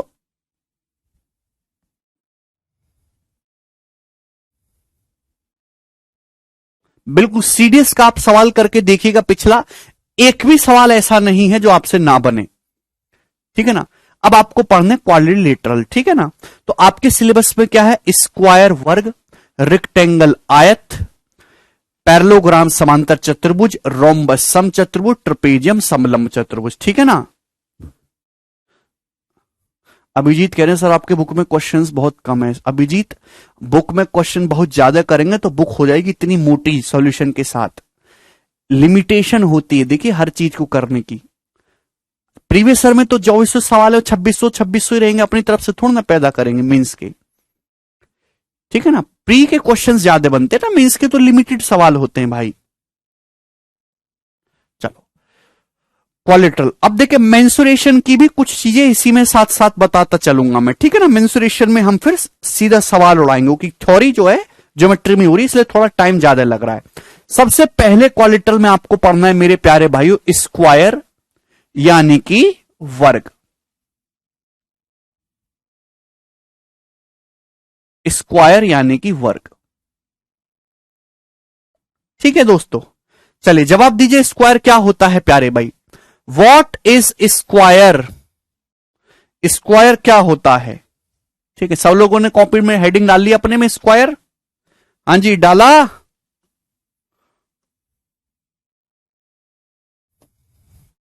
व्हाट इज स्क्वायर? चलिए, तो स्क्वायर मेरे दोस्तों चार भुजाओं वाला, क्वाड्रिलेटरल क्या होता है? चार भुजाओं से बंद आकृति को क्वाड्रिलेटरल कहते हैं। ठीक है ना, चलेगा। स्क्वायर मतलब मेरे प्यारे भाई चार भुजाओं वाला एक ऐसा चतुर्भुज जिसकी चारों भुजाएं बराबर हों, चारों साइड्स बराबर हों और चारों ही एंगल 90 डिग्री को, चारों साइड्स बराबर हैं। लेकिन ये शर्त है, चारों साइड्स बराबर होने से नहीं, चारों साइड्स तो ऐसे भी बराबर हो सकती हैं, इसकी भी चारों साइड्स बराबर हो सकती हैं, चारों एंगल भी स्टूडेंट्स 90 डिग्री होना चाहिए, तब हम इसको कहेंगे कि एक स्क्वायर है। आप बोलोगे जी सर बिल्कुल सही। और स्क्वायर में आमने सामने की साइड बराबर होती है। स्क्वायर एक सिमेट्रिक फिगर है। सिमेट्रिक फिगर का मतलब ये कहीं से भी उबड़ खाबड़ नहीं है ना, बिल्कुल सब जगह से एकसार है, बिल्कुल चिकने गाल की तरह, समझे? आप बोलोगे हां जी सर। प्यारे भाइयों, अगर मैं आपसे कहूं इस स्क्वायर का, वर्ग का पेरीमीटर बताइए, परिमाप। ठीक है ना, अब देखिए मैं आपको सारी चीजें यहीं बता रहा हूं, मेंसुरेशन में ये मुझसे उम्मीद मत करें मैं दोबारा फॉर्मूले लिखूं। ठीक है ना, आप उनको याद करिएगा अभी से। परिमाप, पेरीमीटर का मतलब परिमाप, हिंदी में क्या कहेंगे? परिमाप। स्क्वायर का पेरीमीटर क्या होगा भाई? चारों ओर की बाउंड्री को ऐड करेंगे 4a। 4a पेरीमीटर का मतलब होता है कि यहां से दौड़ना शुरू करो और इस रास्ते पे दौड़ते जाओ, ये ब्लैक ब्लैक रास्ते पर कितना दौड़े? 4a दौड़े, 4a। ठीक है ना, चलेगा। अगर मैं स्क्वायर के एरिया की बात करूं तो एरिया आ जाएगा मेरे दोस्तों लंबाई गुणा चौड़ाई, a गुणा ए स्क्वायर आएगा स्क्वायर का क्षेत्रफल। ठीक है भाई, आप बोलोगे जी बहुत बढ़िया। नाउ अगर मेरे प्यारे भाई मैं इस स्क्वायर का डायगोनल खींचू इस प्रकार से, मैंने ये नाम देता हूं पहले मैं, ये स्क्वायर है ए बी सी डी। आप बोलोगे जी सर बहुत बढ़िया, समझने की कोशिश करेगा।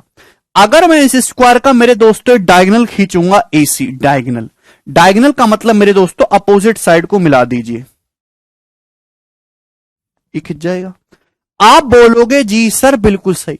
तो यहां ये डायगोनल खींचने से बच्चों क्या दो ट्राइंगल नहीं बन गए, दो आइसोसेलेस ट्राइंगल बन गए, दो आइसोसेलेस ट्राइंगल बन गए दोस्तों। यानी कि अगर आप किसी स्क्वायर का डायगोनल आप खींचेंगे, वर्ग का विकर्ण आप खींचेंगे, स्क्वायर का डायगोनल आप खींचेंगे, तो दो ट्राइंगल बन रहे हैं और दोनों आपस में कॉन्ग्रुएंट यानी कि बराबर हैं। दोनों ट्राइंगल कॉन्ग्रुएंट हैं तो एरिया आधा आधा होगा, ऊपर भी 1 है नीचे भी 1 है एरिया। स्क्वायर का जो डायगोनल है वो एरिया को आधा आधा करता है, देख पा रहे हैं? जैसे ऊपर ट्राइंगल है वैसा ही नीचे है। समझ में आई आपको ये बात? आप बोलोगे हां जी सर बिल्कुल समझ में आई है। अब बताओ अगर ये साइड ए है, ये साइड ए है, ये 90 डिग्री है, अगर ट्राइंगल एबीसी को गौर से देखेंगे, ये 90 डिग्री का एंगल है, 90 का, दो साइड बराबर है, तो ये दोनों एंगल भी बराबर होंगे। आप बोलोगे हां जी सर बराबर होंगे, यानी कि ये भी 45 डिग्री होगा, ये भी 45 डिग्री होगा। आप बोलोगे जी सर बहुत बढ़िया। अगर ये पूरा 90 45 है तो ये भी कितना बचा मेरे दोस्तों? 45 डिग्री बचा। ये भी कितना बचा स्टूडेंट? 45 डिग्री का एंगल बचा। यानी कि समझने वाली बात यह है कि स्क्वायर का जो डायगोनल है वो वर्टेक्स एंगल को बाइसेक्ट करता है। Diagonal bisect vertex angle.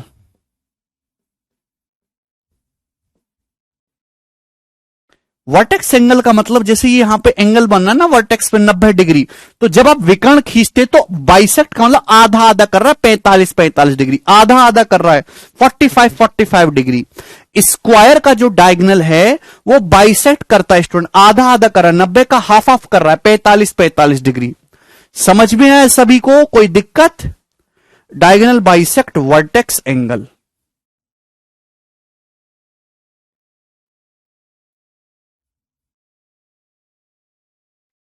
ठीक है। अगर आप डायगोनल एसी की लंबाई की बात करो मेरे दोस्तों, एसी की लंबाई क्या होगी? ये साइड ए है, ये ए है, 45 90 ट्राइंगल है, तो 90 के सामने कितना आ जाएगा? √2a। √2a। ठीक है, तो डायगोनल AC की जो लंबाई है मेरे प्यारे भाई वो √2a होगी। ठीक है, सेम डिट्टो प्यारे स्टूडेंट, इसी तरीके से अगर आप ये दूसरा डायगोनल BD खींचोगे, दूसरा वाला डायगोनल ये BD खींचोगे मेरे प्यारे भाई, तो आपको दिखाई दे रहा है कि यार ये भी बाइसेक्ट करेगा, बुराई तो इसमें भी कोई नहीं है, ये भी बाइसेक्ट करेगा सेम टू सेम ऐसे ही। क्लियर है? आप बोलोगे जी सर बाइसेक्ट क्यों हो रहा है? क्योंकि ये जो ट्राइंगल बन रहे हैं ये आइसोसेलेस बन रहे हैं, दो साइड बराबर है तो एंगल भी बराबर होंगे, ये भी 45 डिग्री का, ये भी 45 डिग्री का। आप बोलोगे जी सर बिल्कुल सही, ये भी 45 डिग्री का एंगल होगा स्टूडेंट्स, ये भी 45 डिग्री का एंगल होगा। आप बोलोगे हां जी सर बिल्कुल, बात समझ में आ गई है। ठीक है, यानी कि अगर आप BD की लंबाई निकालोगे तो साइड ए है तो 90 के सामने √2a, यानी कि स्क्वायर के दोनों डायगोनल बराबर होते हैं। जो लंबाई AC की है वही लंबाई BD की है, √2a। जो लंबाई AC की है वही BD की है, √2a। तो स्क्वायर के मेरे दोस्तों डायगोनल बराबर होते हैं दोनों, √2a। D मतलब डायगोनल बोलेंगे। ठीक है बच्चों, स्क्वायर का एरिया निकालने का तरीका है, अगर साइड पता है A², लेकिन स्क्वायर का एरिया आप ऐसे भी निकाल सकते हैं, अगर डायगोनल पता है डायरेक्ट D²/2। स्क्वायर का एरिया D²/2। भाई ये भी निकाल सकते हैं, डायगोनल क्या होता है, A√2 का स्क्वायर करेंगे बटे 2, √2 का स्क्वायर 2 से 2 कट जाएगा, ये A² ही आएगा ना। तो अगर आपको स्क्वायर का डायगोनल पता है तो जरूरी नहीं कि आप स्क्वायर की साइड निकालो फिर एरिया बताएं, तो आप डायरेक्ट एरिया निकाल सकते हैं D²/2 करके। समझ में आ गया बच्चों? आप बोलोगे जी सर बिल्कुल क्लियर है ये बात ना। अब ध्यान से सुनिएगा मेरे प्यारे भाई, ध्यान से सभी बच्चे ध्यान से। अगर ये 45 डिग्री है, 45 डिग्री है, तो ये एंगल कितना बचेगा? ये सपोज ये दोनों डायगोनल यहां पे काट रहे हैं एक दूसरे को पॉइंट O पर, ये पॉइंट O पर काट रहे हैं, ये 45 डिग्री है, 45 डिग्री है, तो ये एंगल कितना बचेगा? 90 डिग्री का बचेगा। आप बोलोगे जी सर बहुत बढ़िया बात बताई आपने, ये 45 है, ये 45 है, तो ये कितना बचेगा? 90 डिग्री का एंगल बचेगा। आप बोलोगे जी सर ऑस्कर आपको, ये 45 है, 45 तो कितना बचेगा? 90 बचेगा। आप बोलोगे हां जी सर, ये 45 है, 45 है, यानी कि 90 डिग्री का एंगल होगा। तो कहने की बात यह है कि स्क्वायर के जो डायगोनल हैं एक दूसरे को 90 डिग्री के एंगल पे काटते हैं। आप बोलोगे जी सर, ठीक है ना सर, इसकी कोर बताओ। अरे कैसी कोर? कोर 3D फिगर में होती हैं, भुजाएं हैं यहां पर। चलेगा, ध्यान से सुनेगा, एक एक बात समझेंगे। अगर आप मेरे दोस्तों यहां पे चारों ट्राइंगल को देखेंगे तो चारों ट्राइंगल एक दूसरे के कॉन्ग्रुएंट यानी कि सर्वांग सम है। आमने सामने के ट्राइंगल को देखो मेरे दोस्तों, 45 45 90, ये भी 45 45 45 45 90, 90 के सामने यहां भी साइड A है, 90 के सामने यहां भी साइड A है, तो ये दोनों ट्राइंगल कॉन्ग्रुएंट हैं, यानी कि इसका एरिया 1 होगा तो इसका एरिया भी 1 होगा मेरे प्यारे भाई। समझ में आ रहा है? ये कॉन्ग्रुएंट है तो 45 डिग्री के सामने की साइड ये, यहां 45 डिग्री के सामने की साइड ये, यहां 45 के सामने की मेरे दोस्तों साइड ये, और ये बराबर होंगी। यानी कि कहने का मतलब मेरे प्यारे भाई OA, OB, OC, OD equal equal होते हैं मेरे दोस्तों, ये सब बराबर होगा। और क्या होगा? डायगोनल AB का आधा डायगोनल जो है AC का आधा बोलेंगे या फिर BD का आधा। समझ में आया? OA, OB, OC, OD बराबर बराबर होगा ना, 45 45 ट्राइंगल है। ठीक है, आप बोलोगे जी सर दो एंगल बराबर है तो साइड भी बराबर होंगी। और डायगोनल तो A√2 होता है, डायगोनल AC का A√2, A√2 का भी आधा करेंगे तो A/√2। आप बोलोगे हां जी सर बिल्कुल सही, A/√2। तो मेरे प्यारे भाई यानी कि डायगोनल जो है स्क्वायर के एक दूसरे को बाइसेक्ट कर रहे हैं। बाइसेक्ट करने का मतलब आधा आधा, जो OD है वही OB है, जो OA है वही आपका OC है, यानी कि डायगोनल एक दूसरे के बराबर बराबर टुकड़े कर रहे हैं और 90 डिग्री के एंगल पे काटते हैं। यानी कि स्क्वायर के जो डायगोनल हैं बाइसेक्ट ईच अदर, एक दूसरे को समद्विभाजित करते हैं। हिंदी वाले भाई निकलेंगे, वर्ग के विकर्ण एक दूसरे को समद्विभाजित करते हैं 90 डिग्री के एंगल पर, एट 90 डिग्री। स्क्वायर के जो डायगोनल हैं एक दूसरे को बाइसेक्ट करते हैं मेरे प्यारे भाई, समद्विभाजित करते हैं। OA बराबर A होगा, पागल हो क्या निसी हैं? ये OA क्या है? डायगोनल AC का आधा है। डायगोनल क्या? A√2 का आधा करेंगे, A/√2 होगा। कैसे बालक हो यार। वर्ग के विकर्ण एक दूसरे को समद्विभाजित करते हैं 90 डिग्री के एंगल पे। ये चारों ट्राइंगल मेरे दोस्तों कॉन्ग्रुएंट हैं। कोर मतलब साइड, भवेश। MTS पे स्क्वायर कोर, कोर का मतलब साइड, भुजा ही होती है, ठीक है ना। कोर का मतलब किनारा, किनारा क्या होता है? ये साइड। चलिए उससे कंफ्यूज मत होइए, ठीक है, वो ज्यादा हिंदी यूज कर लिए हैं। चलो दोस्तों, तो मेरे प्यारे भाई ये चारों ट्राइंगल जो है एक दूसरे के कॉन्ग्रुएंट, सर्वांग समय, सब 45 45 90 है, सब में 90 के सामने ए है, सबका एरिया बराबर होगा।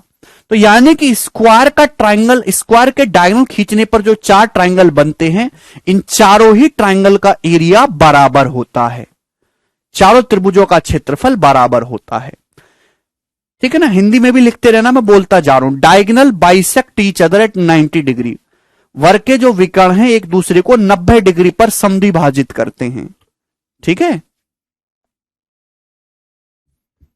सभी को ये बात समझ में आ गई? बिल्कुल बेसिक बताए, इससे नीचे गिर के क्या पढ़ा दूं भाई आपको, बताओ।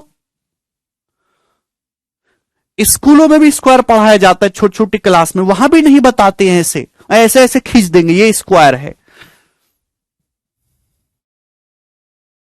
ना तो बताते हैं कोई?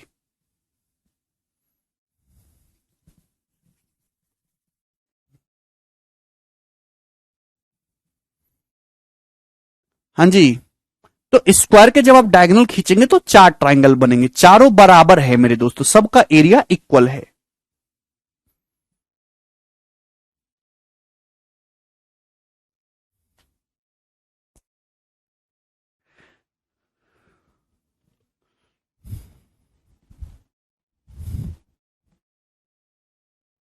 चलिए ना दोस्तों, अब आगे चलते हैं। यहां तक की बात क्लियर है सभी को? मैंने आपको बताया था ट्राइंगल का इन सर्कल और सरकम सर्कल। अब स्क्वायर भी किसी से पीछे नहीं है, मैंने आपके सामने मेरे दोस्तों स्क्वायर बनाया है। ये क्या है? ये इस स्क्वायर का इन सर्कल है।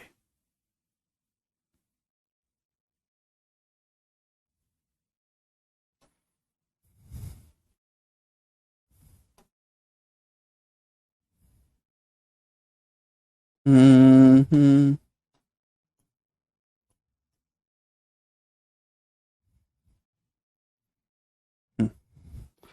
एक सेकेंड भाई।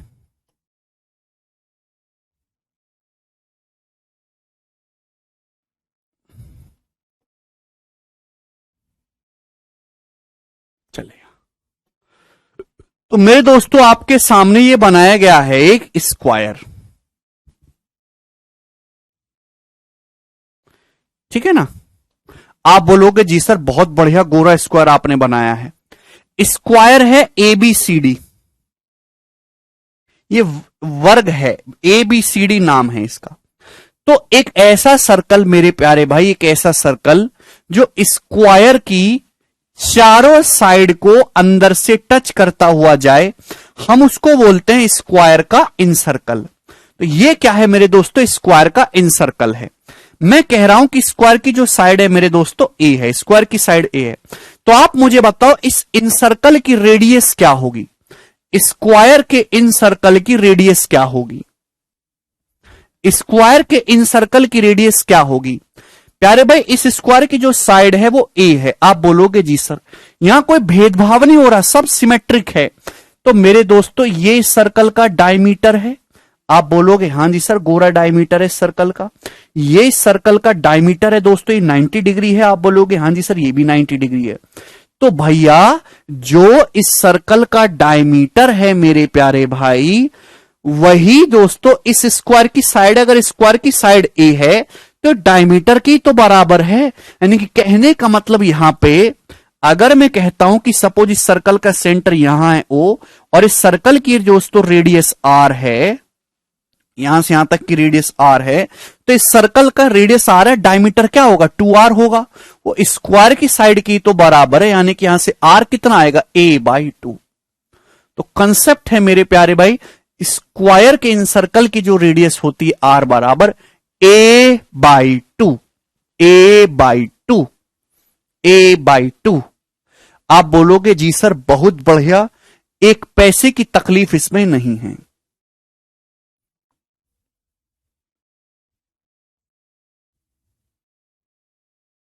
समझ में आ गया स्टूडेंट्स, स्मॉल r बराबर A/2। क्लियर है? आप बोलोगे हां जी सर क्लियर है। ठीक है, तो स्क्वायर के इन सर्कल की जो रेडियस होती है स्मॉल r बराबर A/2 होती है। ठीक है ना। अगर प्यारे भाई इसी प्रकार से अगर मैं इस स्क्वायर का सरकम सर्कल खींचू, ये स्क्वायर का सरकम सर्कल है। सरकम सर्कल मतलब एक ऐसा सर्कल जो चारों वर्टेक्स से पास करे।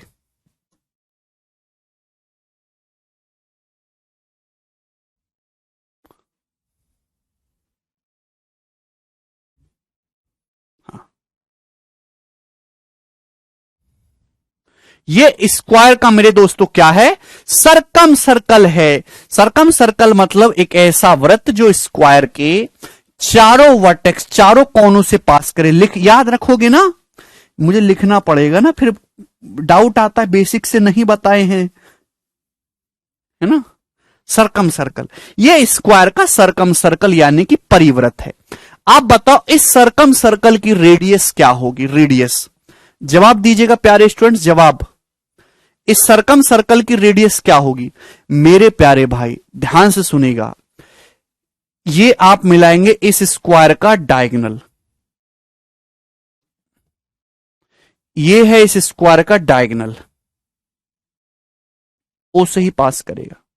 जो इस स्क्वायर का डायगोनल है वही मेरे प्यारे भाई, जो इस स्क्वायर का डायगोनल है, जो इस स्क्वायर का डायगोनल है प्यारे स्टूडेंट्स, वही मेरे प्यारे भाई इस सरकम सर्कल का डायमीटर है। मैंने सरकम सर्कल की रेडियस को मेरे प्यारे भाई, सरकम सर्कल की रेडियस है, इसको मान लिया मैंने कैपिटल R। दोनों सर्कल का सेंटर यहां एक ही जगह होगा पॉइंट O पर। दोनों सर्कल का सेंटर यहां एक ही जगह होगा पॉइंट O पर। ठीक है भाई, आप बोलोगे जी सर बहुत बढ़िया। और मेरे प्यारे स्टूडेंट यहां पे जो इस सर्कल का इस स्क्वायर का जो डायगोनल है वही स्क्वायर के सरकम सर्कल का डायमीटर भी हो रहा है। आप बोलोगे हां जी सर बिल्कुल हो रहा है। ठीक है, कोई परेशानी इसमें नहीं है। तो कहने का मतलब अगर सरकम रेडियस कैपिटल R है तो डायमीटर व्यास कितना होगा? 2R होगा। आप बोलोगे जी सर बिल्कुल सही। और वो क्या होगा प्यारे बच्चे? स्क्वायर के डायगोनल के बराबर। स्क्वायर की साइड A है तो डायगोनल कितना होगा? √2a। तो यहां कैपिटल R कितना आएगा? √2a का आधा, यानी कि √2a का आधा A/√2। तो कैपिटल R होगा मेरे प्यारे भाई यहां से A/√2, स्मॉल A/√2। सभी स्टूडेंट को ये बात समझ में आ गई? आप बोलोगे जी सर समझ में आ गई है। ठीक है भाई, कोई परेशानी नहीं, कोई दिक्कत नहीं। तो अगर मैं यहां से कैपिटल R से स्मॉल r का रेशियो आपसे पूछूं, स्क्वायर की सरकम सर्कल और इन सर्कल की रेडियस का रेशियो मैं आपसे पूछता हूं, तो भाई कैपिटल R तो A/√2 है और स्मॉल r A/2 है। A से एक कट जाएगा, 2/√2 का मतलब √2/1 आ जाएगा। तो स्क्वायर की सरकम सर्कल से इन सर्कल की त्रिज्याओं का जो अनुपात होता है, परिवृत्त से अंतःवृत्त की त्रिज्याओं का अनुपात √2:1 होता है। समझ में आया? लेकिन इससे भी इंपॉर्टेंट है मेरे दोस्तों एरिया। एरिया स्क्वायर के सरकम सर्कल और स्क्वायर के इन सर्कल, ठीक है ना, सरकम सर्कल और इन सर्कल के एरिया का रेशियो क्या होगा स्क्वायर में? बहुत इंपॉर्टेंट है, भूल मत जाना। ठीक है भाई, आप जानते किसी भी सर्कल का एरिया होता है पाई आर स्क्वायर। एरिया डिपेंड करता है रेडियस के स्क्वायर पे। रेडियस के रेशियो का स्क्वायर करेंगे, एरिया का रेशियो आएगा। तो √2/1 का स्क्वायर करेंगे, √2 का स्क्वायर 2, 1 का स्क्वायर 1। यानी कि स्क्वायर के सरकम सर्कल और स्क्वायर के इन सर्कल के एरिया का जो रेशियो होता है मेरे प्यारे भाई, वो कितना होता है? तो आपका जवाब होगा सर जी 2:1 होता है।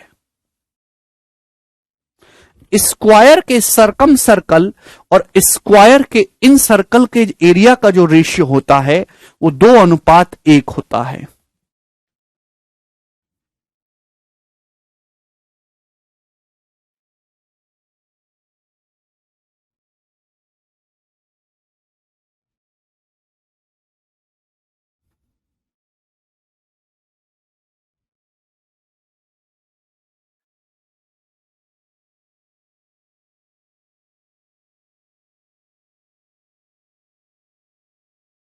ठीक है भाई, इसका कंसेप्ट में यूज होगा किसी भी स्क्वायर के सरकम सर्कल और उसके इन सर्कल के जो एरिया का रेशियो होता है वो 2:1 होता है।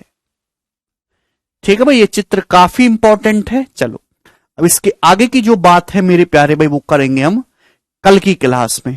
ठीक है, चलिए बाय।